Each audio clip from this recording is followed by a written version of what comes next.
الاقتصادي في بلدينا، ونتطلع إلى أن يسهم هذا المنتدى لتعزيز العلاقة التاريخية وتطوير مسار الاستثمار بين بلدينا بما يواكب طموحاتنا، وادعوكم إلى اغتنام الفرص الجاذبة التي توفرها الشراكة السعودية الأمريكية، واشكر فخامتكم على اهتمامكم بتعزيز الشراكة الاقتصادية والتي نثق أنها ستشهد نمو غير مسبوق خلال السنوات القادمة. شكرا فخامتكم.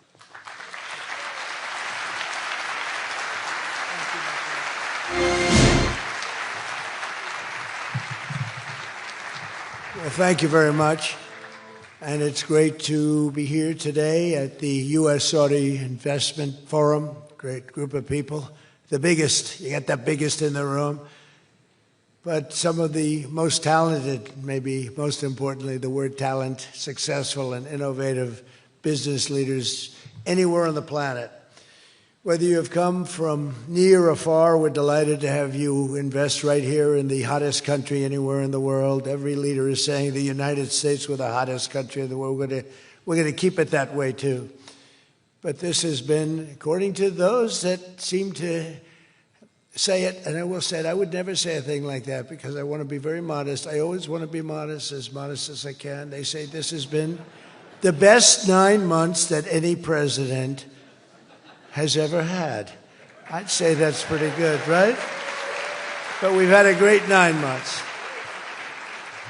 Now we have to do it more than a few more times. We just have to keep it going. We'll keep it going.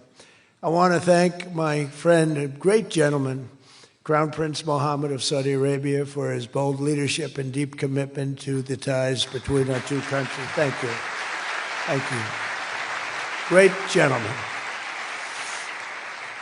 Yesterday, we had a phenomenal visit at the White House celebrating the 80-year bond between the United States and Saudi Arabia. We ended with an unbelievable show last night in a room that was far too small, but the next time you're here, you'll have a much bigger room. It's going to be much bigger.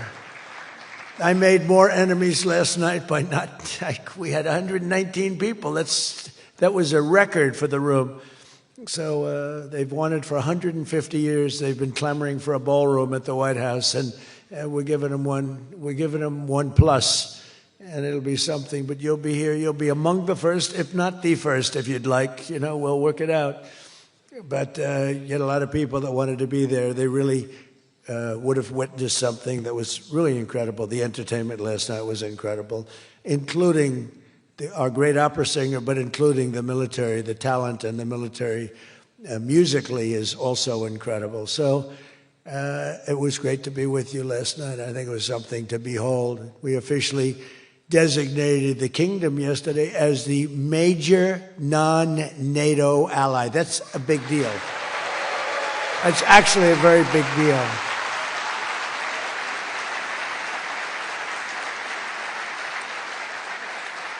Great honor.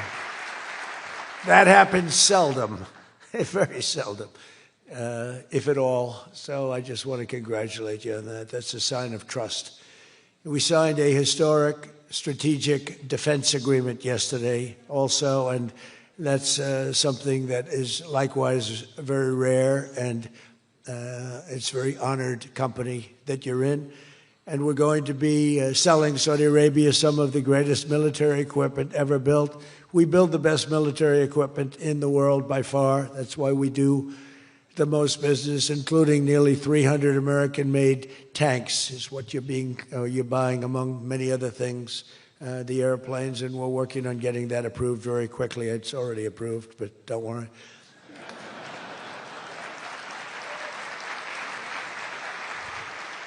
We have to go through a process. The process will take, Elon knows, the process will take about, would you say 24 hours? I think so. You're in good shape, very good shape.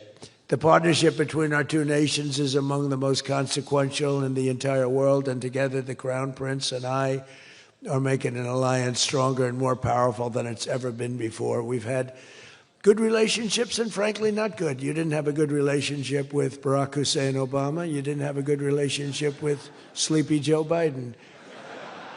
But you had a great relationship with me, and now it's as good as it was, and probably even better if you think about it, because we took the dark cloud away from your country. It was called Iran. and its nuclear capability, and we obliterated that very quickly and strongly and powerfully. But that was a real cloud over the whole Middle East, and now they want to make a deal. They want to make a deal. They want to see if they can work out a deal with us, and we'll be doing that probably. But that was a terrible cloud that you had to live with for a long time. 22 years they were thinking about doing that, the B-2s. That was even before the B-2s. Those B-2s, what machines they were, they flew in, they were undetectable, and they dropped their payload, and every single bomb hit its exact mark, which was a shaft going deep into the mountain. And every single one of them hit, and it was total obliteration. And then I was criticized by some of the fake news for saying the word obliteration was too strong, perhaps. They had no idea. Nobody saw it. 3 days later, when the Atomic Energy Commission went, they said it was total obliteration, beyond obliteration, they said. But they want to make a deal. We'll see what happens. This week, our countries also signed groundbreaking agreements on civil nuclear energy, critical minerals, and artificial intelligence. And I want to congratulate a lot of the great American leaders, business leaders that are in the room. And you'll do a great job for Saudi Arabia and for a lot of other people in the room that are buying your product, taking your product, and using your product. All of that is in addition to the $600 billion investment in the United States that Saudi Arabia announced during my unforgettable visit there last spring. Well, I said, could you try and get that up to $1 trillion? And yesterday, the Crown Prince announced that the number that they'll be investing in the United States is $1 trillion. So that's really an honor.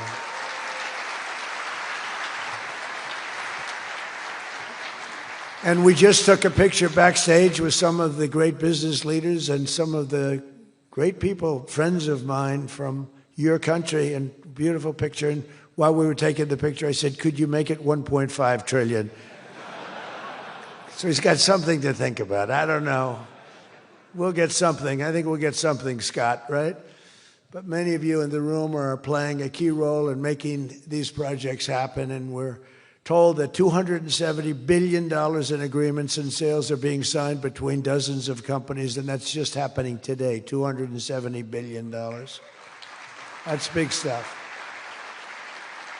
So on behalf of the thousands of American workers who I care about most, I want to thank you for bringing all those jobs and all those great opportunities to America and bringing great wealth to America. We've become a very wealthy country. We have a couple of little things. We're waiting for a decision. We hope that's going to be good, but if it's not, we always find ways, we find ways, but we've done things that nobody thought were possible, and we're taking in trillions and trillions of dollars. Tariffs have been, frankly, the best thing that's ever happened to our country. They've always been used against us, and we never had people that were smart enough to use them in the opposite direction.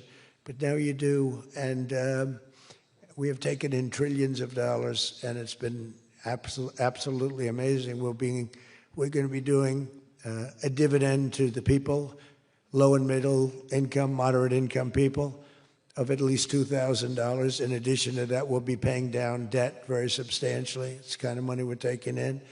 And really, countries that took advantage of us are no longer taking advantage of us. Friends, some of our friends treated us far worse than our enemies on trade anyway, and we've got that all straightened out. And everybody's happy. They respect us again. It's like one of those things. I think they like us better, and they actually respect us, and it works out much better for us, too. But I especially want to thank our numerous Saudi friends here today, including the ambassador to the United States, a friend of mine, Princess Rima. Thank you very much. Great job. Great representative you have. You sent a good representative. And many distinguished ministers and members of the cabinet, governor of the Public Investment Fund. Where's Yasser? Yasser's here someplace. Sometimes I see him dressed both ways. I don't know. It's cooler that way. I'd dress that way if I could. Yasser's terrific. He's a terrific man, actually. So thank you very much, Yasser. And Secretary Scott Bessent, who's been fantastic. Where's Scott? We're thinking about him for the Fed. But he wants no part of it. He likes being Secretary of the Treasury. I think we'll leave him. So let's cross your name off, right? Officially, right? Remember, you said that. I love the Fed job. To me, it's the easiest job in the world. You play golf for 28, 29 days, then you go and make a little speech, tell everybody, in the case of the current guy, the wrong information because he has no clue. But if you have good instincts, you know, it's all based on instincts. I see they want to hire 3,000 economists, 3,000, to report to the Fed chairman. What are they going to do? Take all this information? 3,000 economists. That's why they're spending $4 billion on renovating a building that should have cost $25 million to do. They should have spent $25 million. They're building a basement into the Potomac River. I could have told them that's very tough to do when it doesn't work and it's very expensive. But they're up to $4 billion headed by this clown. But we have 3,000, think of it. They want to hire 3,000 economists. So they took a poll and they interviewed 71 people. And of the 71 people, 2 people got it right. 2 people. One was a great economist whose name I won't tell you because I don't like him personally, but he is good. And the other one that got it the most right was a man named President Donald J. Trump. Do you believe it? Everyone else was wrong. And I didn't have an economist. Well, I had Scott. But we got it right, didn't we? Huh? We got everything right. Doug Burgum, where's Doug? Will you please drill a little bit faster? Between him and I'll tell you, you and Chris was great on television, and he's setting records. They're setting records, but I'll never be satisfied. Drill, you know, we got elected. Drill we must, I called it. Drill, baby, drill. Con Edison, a great utility from New York many years ago, they used to have it said, drill we must and dig we must. So when they were digging in a road, they'd have a sign, dig we must. Well, now we're putting those utilities to shame because I'm allowing all of those AI plants that are being built to build their own electric generating force, and they're building them like nobody's ever seen, and they're coming up with ideas and new contraptions like nobody's ever seen. And this way they can't blame me for not producing electric. I said, you produce it yourself. And actually they didn't believe I was saying that because nobody ever thought of a thing like that. They're building a massive plant. They were going to hook it up to a 200-year-old grid. And you know that wasn't going to work because there's no way of doing that. No way we could have done that. And I had the idea. This was my idea, approved by a couple of people. I said, why wouldn't that happen? They're building a plant for $50 billion. You know, if you build a shopping center for $50 million, it's okay. It's not a bad shopping center. $500 million, you're talking about top of the line. $50 billion. So when it was first explained they're spending $50 billion, I said, no, you mean 50 million. No, sir, we mean 50 billion. And then I saw some of them that were the size of Manhattan. I said, they did mean 50 billion. And I said, well, what you're going to do is with that, how would you like to build your own electric generating plant? And they looked at me like I was crazy because something like that, they really didn't understand it. The smart guys, they didn't understand it.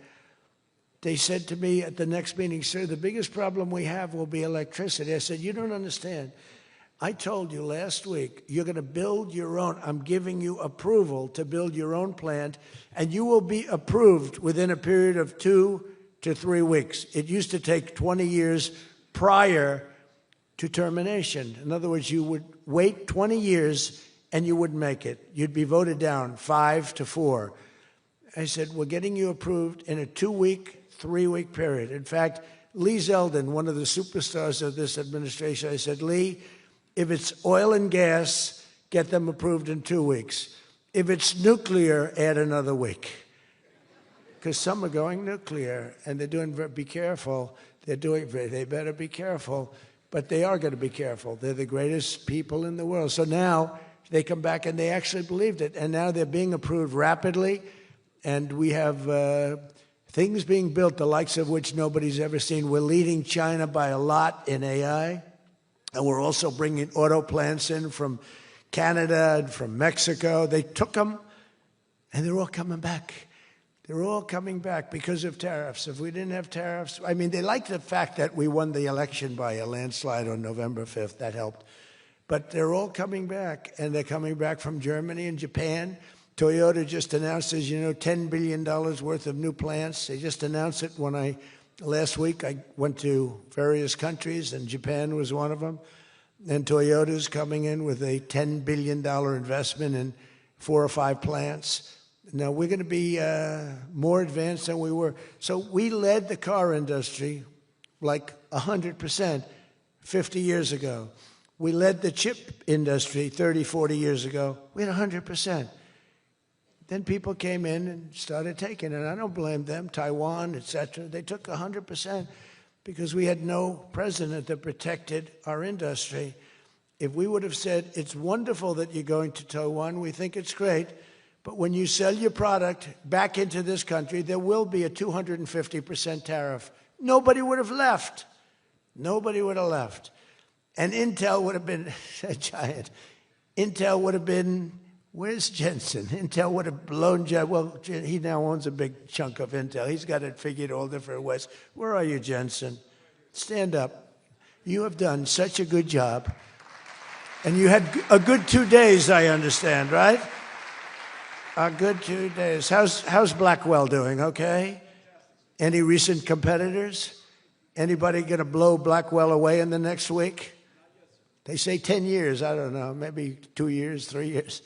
But you will not be stopping there. You'll be going further fast, right?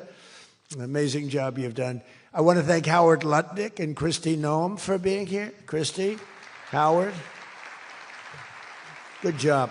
Really good job. My daughter Tiffany's here with her great husband, Michael. Thank you very much, Tiffany. Thank you, honey. She was a great student. She went to Georgetown. She was a great, great student, and she finished really right at the top, and we were proud of you. And she was so proud, and her graduation got canceled because of COVID. But I say if her name were something else, they probably wouldn't have canceled it. They didn't like that she did so well in school. They weren't happy about it. I say they canceled your graduation because you were a great student, and they didn't want, but other than that, I have no problems. You see, I don't take anything personally. Anyway, great job. And of course, hundreds of the top minds in technology, finance, and private enterprise from both Saudi Arabia and the United States. But my message to all of the leaders and investors with us today, and they are the best in the world, is very simple. Under the Trump administration, America is back and America is open for business. And America is actually stronger than it's ever been before, ever. We rebuilt the military in my first term. Foolishly, we gave a little bit to Afghanistan, but not very much compared to what we built. But now we're building it at levels that we've never done before. And in addition to that, we're sending a lot out to our allies, and we're making it possible for them to get it. I want those companies to build more plants, to build it faster. We want them to build it faster. The biggest problem we have is we have a backlog because it's so good. Every country wants our missiles, our jets. They want everything we have, and we got to go faster. We just have a new plane, the F-47. It won a very strong competition. It's the newest, and that was won by Boeing. By the way, Boeing is doing an amazing job of coming back. Kelly is doing a great job. They're really moving, and it's really great to see. But they won the competition for the jet fighter, and they say it reaches levels that has never been reached, both in terms of stealth and speed and everything else that they go by. So they're just completing their factory, and they've already started work on the F-47. How did that number get chosen? I don't know, but I didn't pick it. I did not pick it. It was said, sir, we'd like to present you with the F-47. I said, that's an unusual number. How did you pick that number? After 4 years of economic nightmares under the previous regime, Sleepy Joe Biden, he's a sleepy guy, wasn't he? Think he would have been here today? I don't think so. Americans have rejected the failed, and they were really failed, far left models that you were looking at of high taxes and massive spending, soaring costs, crushing regulations, and trillions of dollars in green new scams. Everything was a new scam, green, green, green. Look, I'm all for the environmental, everything. I'm all for climate change. You know, they have a new word, climate change. It used to be global warming. It's global warming. Well, that didn't work because it started coming down. They did the global cooling thing. Then they just said, we can't keep up with this. It's too much. So we'll go, perfect words, climate change. They're covered. If it rains, if it snows, if it's warm, it's climate change is destroying the world, remember? The world was supposed to have been gone 2 years ago. They gave us 12 years, Howard, to live, right? 12 years. But that was 14 years ago. The world was going to burn up, but it got actually much cooler. They know these people. It's a little conspiracy out there. We have to investigate them immediately. They probably are being investigated. Their policies punished success, rewarded failure, and produced disaster, including the worst inflation in our country's history. We had the worst inflation in history, and now we have a beautiful normal inflation. It's going to come down over the next few months a little bit more, but we have a nice normal inflation. We had the highest inflation in the history of our country. 9 months ago, our country was dead. But now America is the hottest country anywhere in the world. We're the hottest country. I don't care what country you're with. America is the hottest country considered. And we did this in a period of 9 months. We're a little longer than that, but it took me about 2 weeks to get started. We're rewarding those who build and create, invent, and invest in the USA. And you know, our tax, our big, I call it the great big beautiful bill. It's the biggest bill ever passed in the history of Congress. And Scott and I and all of us, we sat down and we said, let's do it, along with the Speaker and John Thune and everybody, said, let's do it all in one bill. And a lot of people were they said, you'll never get it approved. And we didn't have a huge majority. We had a huge presidential win. We won everything. We won all 7 swing states. We won the popular vote by millions. We won everything. But the one thing, we won one, it's called districts. The country has districts, and we won in terms of districts 2,750 to 550. And that's why when you see the map of the election, it's the whole country, it's all red, and it's pretty amazing. 2 little blue streaks on the right and on the left, and they're very little and getting smaller. But it's been, you know, it's been pretty amazing. But in 4 long years, Joe Biden secured less than $1 trillion. In 9 short months, I've secured $18 trillion to rebuild our factories, create hundreds of thousands of jobs, and bring back those beautiful words, made in America. So think of that. He did less than $1 trillion in 4 years, and in 9 months, we've done more than $18 trillion, okay? That's called success. And we think that by the end of the first year, it'll be over $20 trillion. So, and thank you very much. You helped with that little boost you gave us, that little increase. We appreciate it so much. We appreciate you. So it's just one example. Under the deals being signed this week, workers at GE Aerospace, I think he's here. Where is he? Stand up. What a job you've done with your new engines. And where are you? You're there. It's not a very good location for you. I thought you have been amazing. Great new engine that's supposed to be more efficient, more powerful, and less costly. That's not a bad combination. But GE Aerospace will soon be delivering dozens of new airplane engines for 787 Dreamliners in Saudi Arabia's commercial fleet. Big order. It was a big order just secured. Every new job and every new factory created by these announcements builds up our middle class and really strengthens the industrial backbone of America. And, you know, I view it differently. I used to view it as it's great, great, great. The stock goes up. I view it, everything as jobs now because I don't care. I care about jobs. And we have more jobs. It was just announced.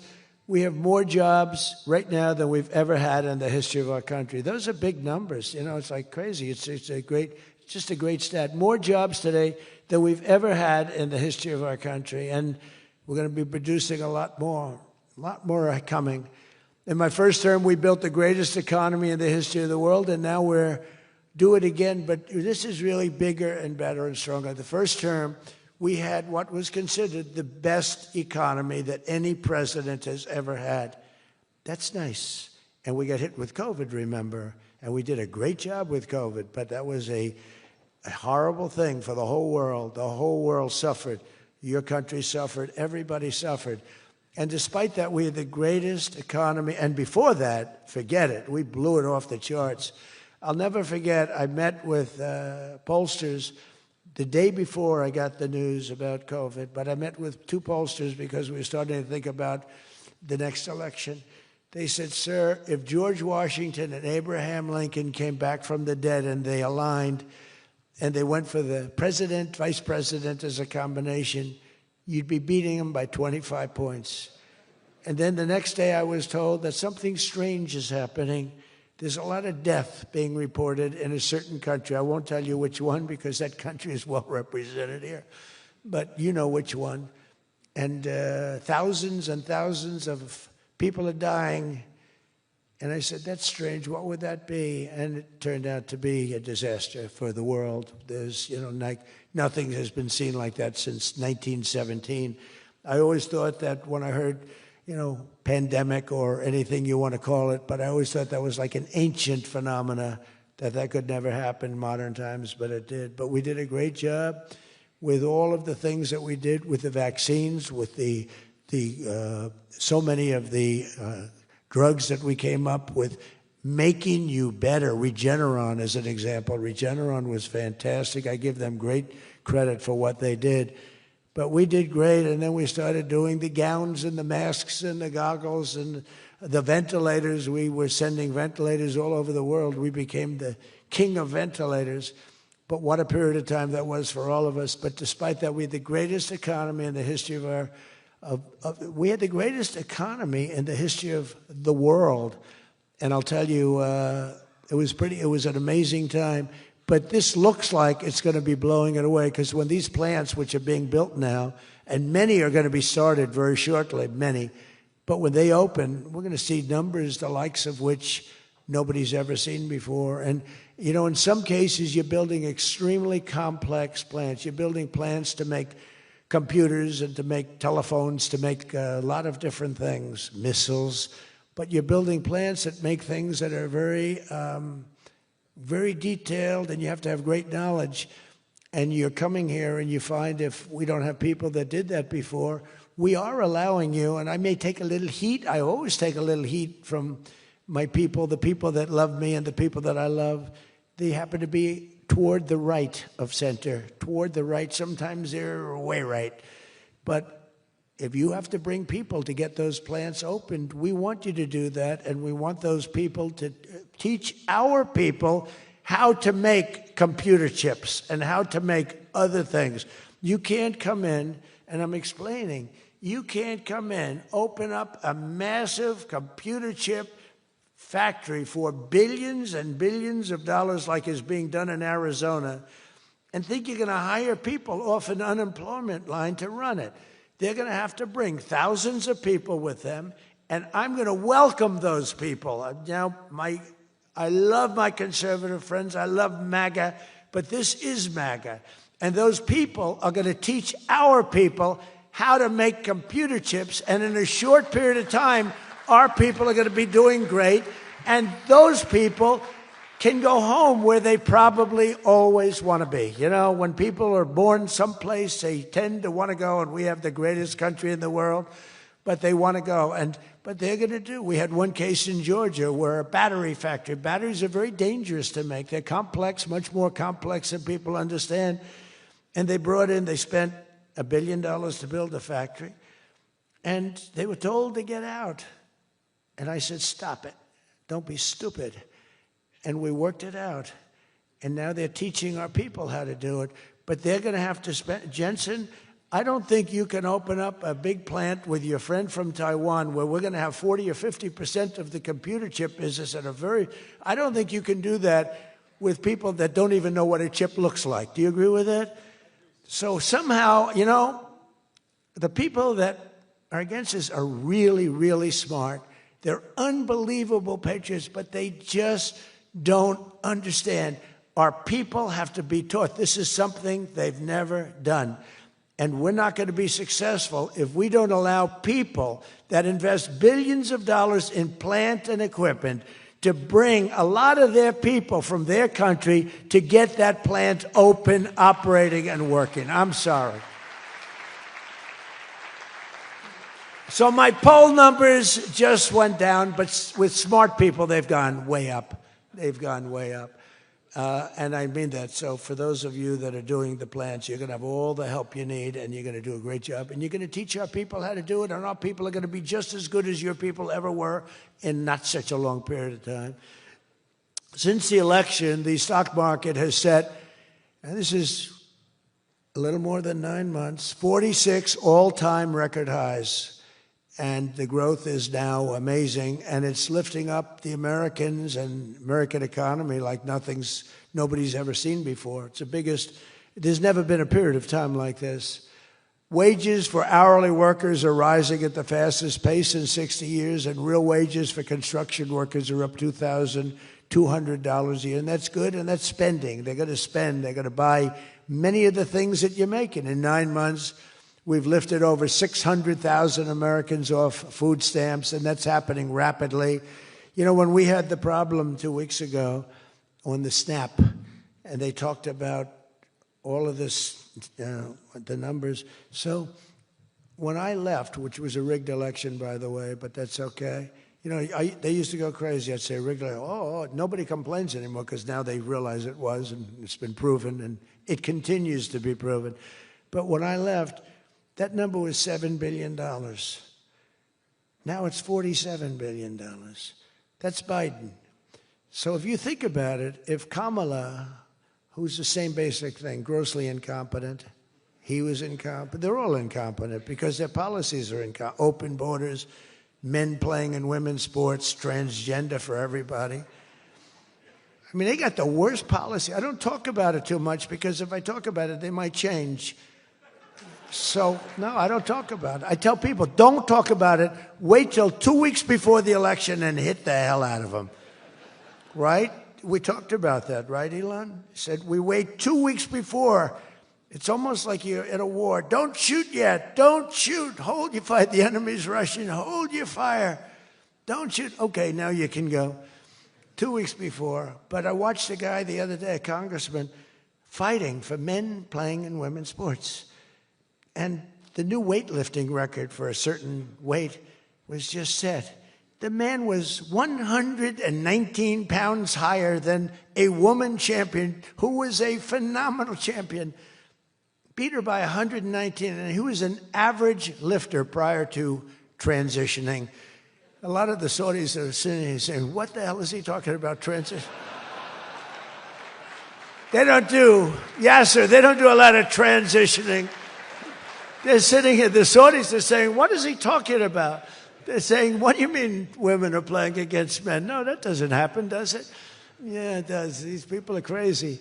1.9 million more American-born workers are employed today. Think of that, than when I took office. So we picked up almost 2 million workers, and more Americans are now working, as I said, than at any time in the history of our country. Under Biden, 1 out of every 4 new jobs went to increase the size of the federal government. So in other words, 1 out of 4 was a federal worker. Well, I love our federal workers, but that's not the way you can build a country. It's a short road to a disaster.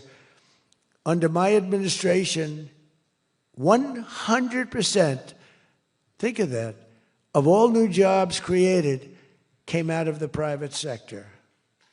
In fact, the federal government, we cut thousands and hundreds of thousands of jobs out of the federal government. Now, if I wanted to do something for purely political reasons, I'd say, Susie, let's hire a couple of million federal workers. And you know what happened? Unemployment is unbelievable. We don't do that. They did that. They used to hire workers in order to fudge up the numbers. The federal workers. By the way, Susie Wiles, most powerful woman anywhere in the world by the biggest, most important magazine. Susie Wiles, she had a father, Pat Summerall, the great announcer, football. He was a great football player, became an even greater, the voice of the NFL, and he was supposed to be a tough cookie, and I believe it 100%. Most powerful woman in the world. She can take out a country, take out a country with one phone call. That's power. I don't know if I could do that, but she could.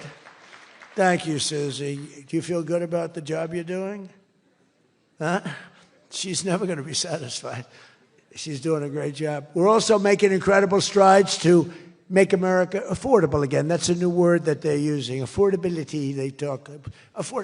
They had the worst inflation in history. They had the highest prices in history. The country was going to hell.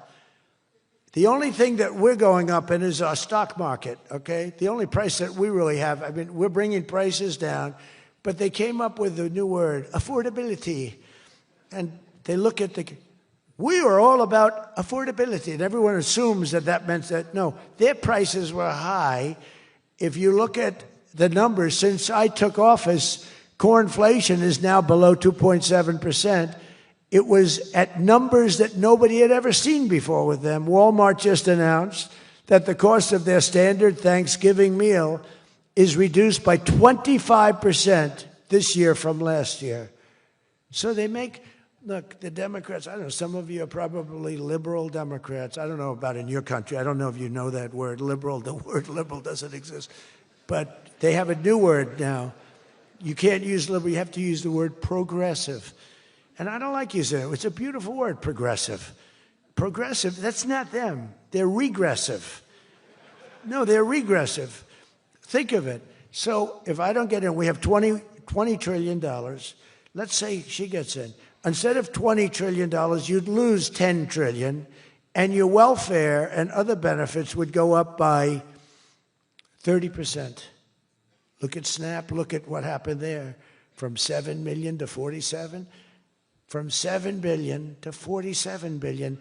It would be that. So we would lose business. Countries and companies and people would flee our country. They would flee, and all of the other things would go up. In other words, would end up with a shell of a country, and I'm being nice when I use the word shell. This country would have been in big trouble, and I don't want to get him in trouble, but that gentleman right there, the most respected man in the room, that's today because we're here. Most respected man, I have to say that. Don't worry, when I'm with other countries and the leaders sitting there, I say the same about them. Don't worry. Don't get carried away. No, the most respected, one of the great leaders, he told me when I was in his country, he said, and I use it all the time. Sometimes I refer to him because I have great respect for him. I figure it sells better. But he said exactly these words. He said, it's amazing what you've done. 1 year ago, your country was dead. And now you've got the hottest country in the world. You were the first one that said that. And I've used your name hundreds of times. I use your name, I say, that King of Saudi Arabia said. But anyway, but it's true. We were a country that was in really bad trouble. We were a country that would have been dead, I believe, within a year or 2 years after the election. We were headed in a very bad direction. And now we're headed in the best direction I think that we've ever been headed. According to the USDA, Turkey is down, think of that, 33%. And I'm not talking about the country of Turkey. He's doing fine. Erdogan is doing good. Just want to, I don't want him calling me. I'm not down 33%. He's a friend of ours. We got to take care of our friends. Since March, egg prices are down 86%. Think of 86%. Many other prices are down in a similar number. When I first came into office, my first 3 days, I had a news conference, and they started screaming at me. Those people, that's a lot of people back there. Look at all the fake news. They started screaming at me, eggs, eggs. I didn't know anything about it. I said, what's going on with eggs? They're up quadruple.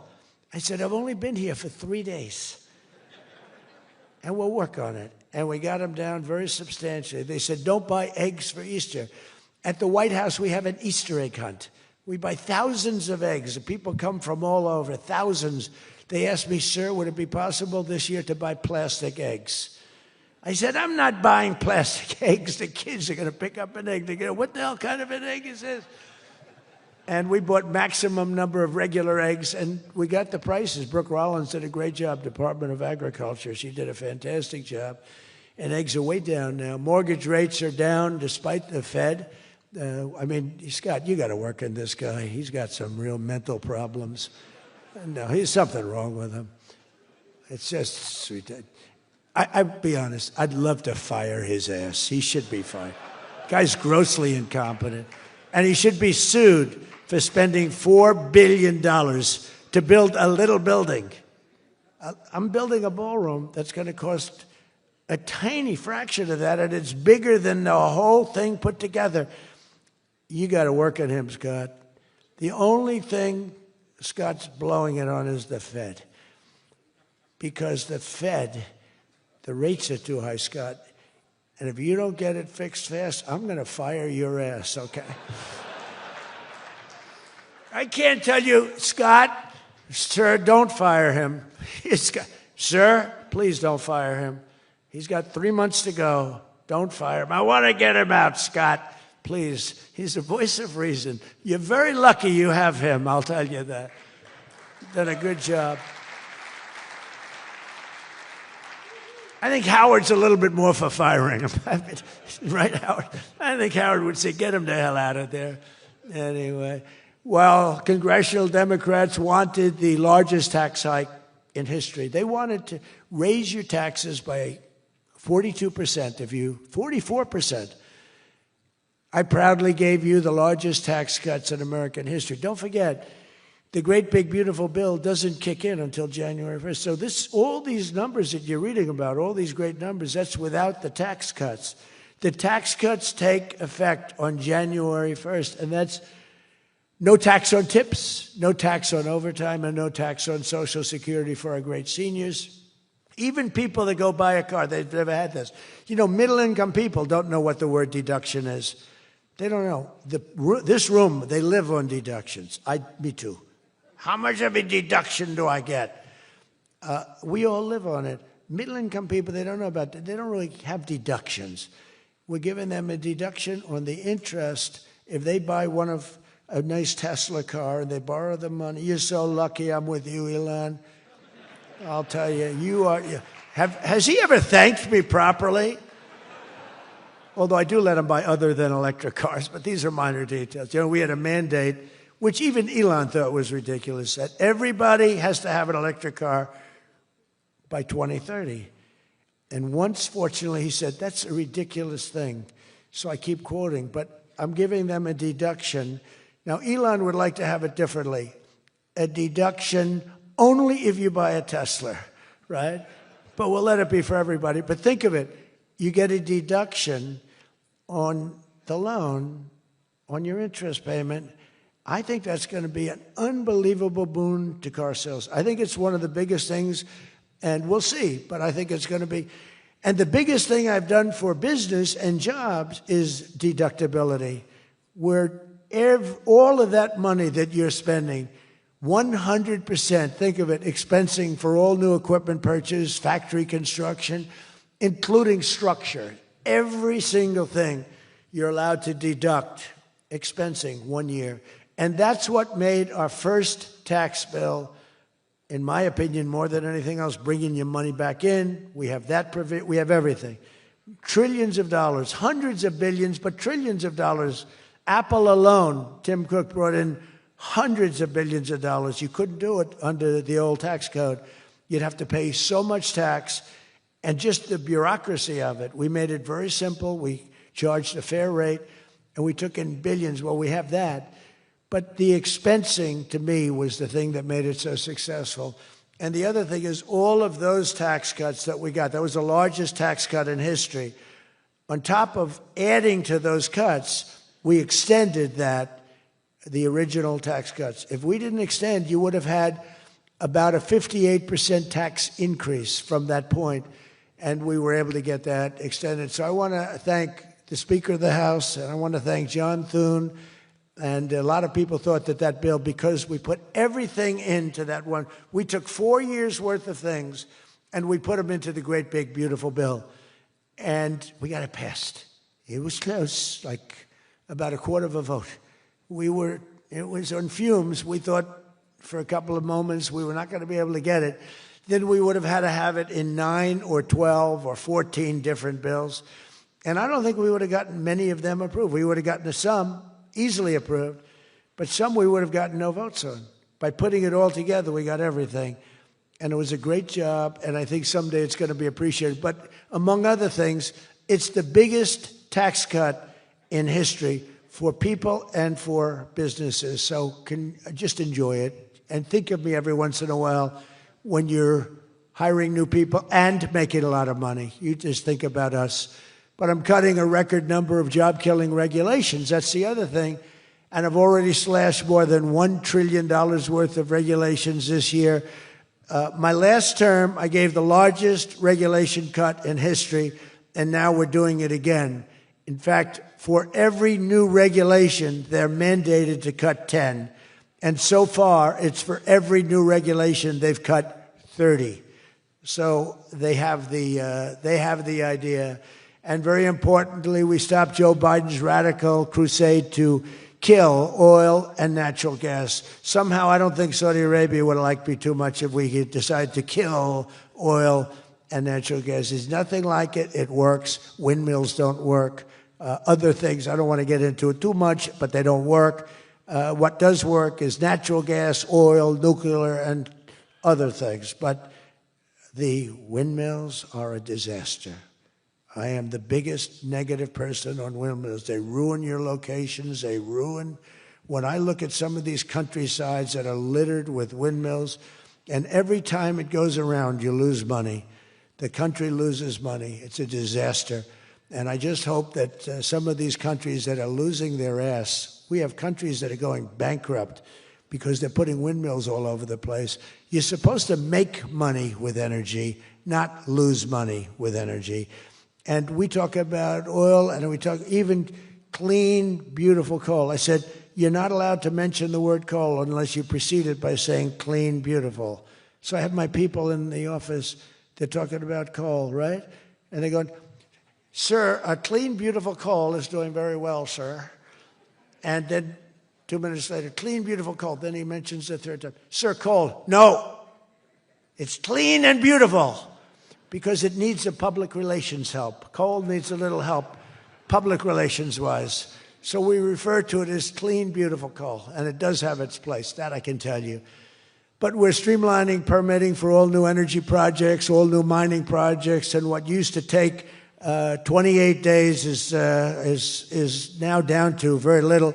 But we had times when, not 28 days, we had times when things would take 14, 15, 16, and even 20 years to get approved.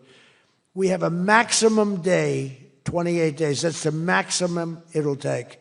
It'll never take more. You can come in with $1 trillion factory. You can come in with what it takes, a maximum of. You don't have to go years and years and years, be abused by bureaucracy. If you build a plant now, you're going to have your plant done within 28 days. And a lot of you are all, because I see everyone shaking their head, you're all agreeing. We're getting you approved by very smart people quickly.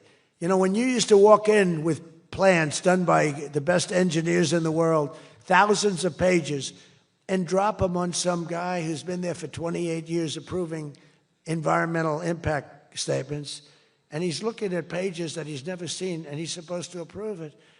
He has no idea what the hell is in those pages. So we know what we're doing. We're going to get maximum is 28 days. That's why we have so much under construction, and people can't believe it. They can't believe it. And again, remember what I said, most important thing, you're building your own electric plant. You're really becoming a utility in addition to doing what you're doing. But you're building all of the excess, all of that energy, all of that electricity is being built. And your excess electricity, you can sell back to the federal grid. So we even make it there. Under the deals being signed this week, the world's two leading energy superpowers, America and Saudi Arabia, are partnering on energy like we've never partnered before. American Saudi companies represented here today. are joining on liquefied natural gas, infrastructure, constructions, and making both of our energy sections. I mean, our sectors are becoming so strong. Just a quick story. In Louisiana, when I first time I got there were two massive LNG plants. One was under review for 14 years and was being rejected. The other one was for 18 years. The people of Louisiana, Doug, you know exactly what I'm talking about. And one was $20 billion, one was $24 billion, like the biggest things, like 3 Empire State Buildings lying on its side. It was massive. And I said, whatever happened with those plants? Well, sir, they're under review. How long has it been? 14 years and 17 years. And they had given up. Massive investments were being made by other countries and the richest people. They couldn't get them approved. I got myself involved. Right, Doug? The first one, I got approved in 1 day. The second one, I got a little cocky. I took my time. It took me 1 week. And they're both operating today, and they're tremendously successful. I got one, think of it. After 14 years, I was in office. I got involved. I got it done in 1 day.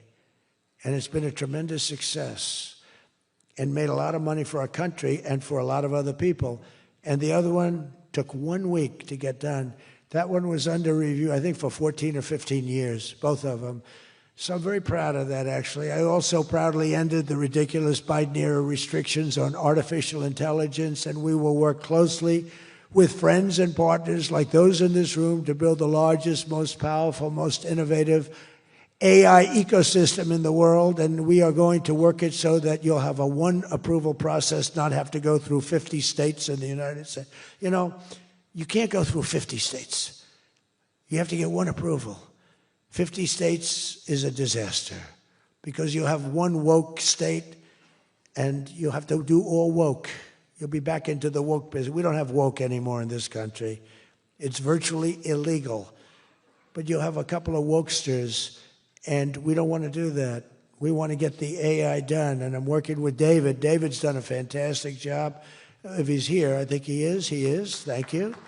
David's done a fantastic job. But we want one approval, one, and hopefully you have the right guy in the federal government. Hopefully you have the right president, but you have one approval, one approving body, not 50, not, hundreds of people all over the country looking at what you're doing. And basically you're forced to take the worst and the most onerous, right, Jensen? Are you happy with that, Jensen? Thank you. If Jensen's happy, I'm happy. But what's very important, we have to do that. And we have a couple of very good, very well-meaning senators that think every state should have a right to approve. We're not going to do that because that will not allow you to do what we have to do. And we'll get that straightened out. Together, the United States and Saudi Arabia are unleashing really the most incredible new prosperity together. And we're also making history and forging peace. And I've settled 8 raging conflicts, 8 wars. I've settled 8 wars. I have 1 to go. You know what that one is. I thought that was going to be my easy one because I have a good relationship with President Putin, but I'm a little disappointed in President Putin right now. He knows that. I thought that was going to be the easy one. I settled 1 war, 36 years. I got it done in 1 day. I had another one, 32 years, millions of people killed.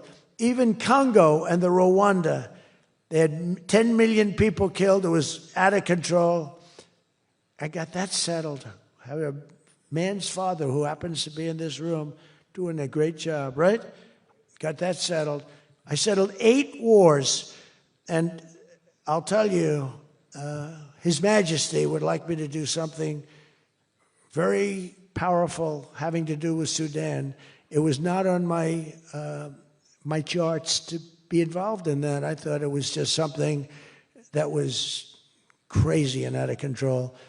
But I just see how important that is to you and to a lot of your friends in the room. Sudan, and we're going to start working in Sudan. I didn't think that that was one that was going to be so easy to do, but we're going to start working. Mohammed said, yeah, thank you. Thank you to you.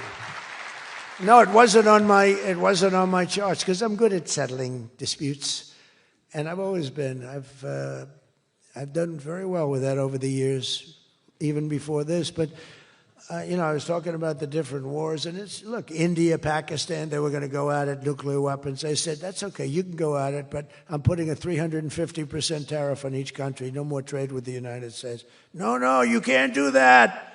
I said, I'm going to do it. Come back to me, and I'll take it down, but I'm not going to have you guys shooting nuclear weapons at each other, killing millions of people, and having the nuclear dust floating over Los Angeles. I'm not going to do it. They said, we don't like that. I said, I don't care if you like it or not. So I was all set. I told Scott, 350% tariff to settle that war. If you don't, we'll make a nice trade deal. They were in the midst of a deal. Now, no other president would have done that. Another guy would have, like Joe Biden, doesn't even know what countries we're talking about. He wouldn't have any idea. There'd be no tariffs, no nothing. Just the whole world would go to hell. But no, I used tariffs to settle all these wars. Not all of them. 5 of the 8 were settled because of the economy, because of trade, because of tariffs. So I did this. But, and then I'll tell you what, the Prime Minister of Pakistan called me. Thank you very much. He actually said, I saved millions, and he said it in front of Susie. He said, President Trump saved millions and millions of lives. He doesn't even know that, but he saved millions of lives, and he talks about it. And I got a call from Prime Minister Modi saying, we're done. I said, you're done with what? We're not going to go to war. He said, thank you very much. Let's make a deal. But I saved a lot of people, millions of people, on many other wars. Azerbaijan, you know what was happening there? I settled that. That was going on for many, many years. Actually, Putin called me. He said, I can't believe you got that one settled. We've been trying to settle that one for a long time. I said, don't worry about that. Just let me settle your frickin' war, okay? You don't have to help me. I don't need any help. I need help with your war. And it'll get done. But working with the Crown Prince was amazing because he mentioned Sudan yesterday. And he said, sir, you're talking about a lot of wars, but there's a place on earth called Sudan, and it's horrible what's happening. And I viewed it as being just sort of a freelance, no government, no this, no that. And he explained the whole culture and the whole history, and it was very interesting to hear. Really amazing, actually, to hear. And, we've already started working on that, okay? He said that would be the greatest thing you can do. That would be greater than what you've already done. That was your expression. Is that a correct expression? Pretty good. So we're working on that. We started about 30 minutes after you explained to us the great importance of that. I view it differently now than I did just a day ago. But we also... as you know, we had a historic ceasefire. We ended the war in Gaza. And 2 days ago, incredibly, the United Nations Security Council backed the Trump peace plan, and we have a great peace plan. We have peace in the Middle East. This is a strong peace, too. They say, oh, it's tentative. It's not. This is a very strong peace. We have 59 countries signed on. And when there's problems, I'm getting calls from countries. They want to go in and lead the fight to solve the problem if we have any problems. But right now, it's looking very good and endorsed. They endorsed the United Nations, what's called the Board of Peace, chaired by a person called Donald J. Trump. I accepted the chairmanship. They asked me to be chairman. That's what I needed. It's just a little more work, but it's a great honor. That'll be the greatest board ever assembled. When do you see this board? This board will blow every board away, and I believe we're going to be lucky enough to have the Crown Prince be a very distinguished member of the board. But we're going to have the heads of the Board of Peace, and I think it will go long beyond Gaza and the Middle East. I can see that going long beyond.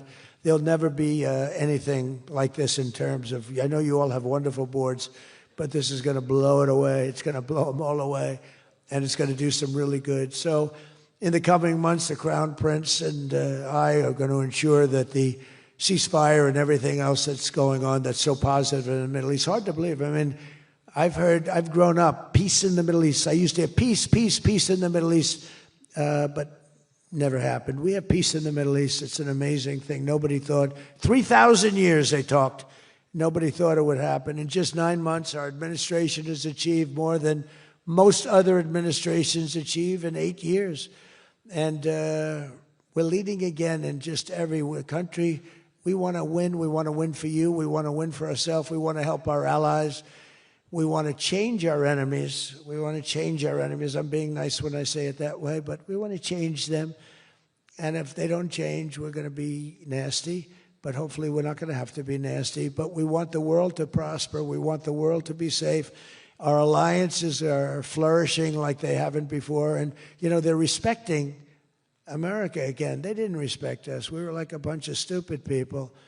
We had a president that couldn't get up and talk, couldn't walk up a flight of stairs. We had people that didn't know what the hell they were doing. We were an embarrassment all over the world. But now we have people that are respected at levels that we've never seen before. So I just want to tell you that this is a group that I respect. I read every single name of every single person sitting in each and every seat. And I either know you or I know of you. This is an amazing group of people. And it really is headed by that gentleman sitting right smack center with 2 seats in between him. He wants plenty of room. And he's going to be the king of Saudi Arabia right now. He's the most distinguished gentleman. He's my friend. And thank you very much for what you've done for us, and we will always be with you. Thank you, Mohammed. I appreciate it. Thank you, everybody. Thank you very much. Thank you.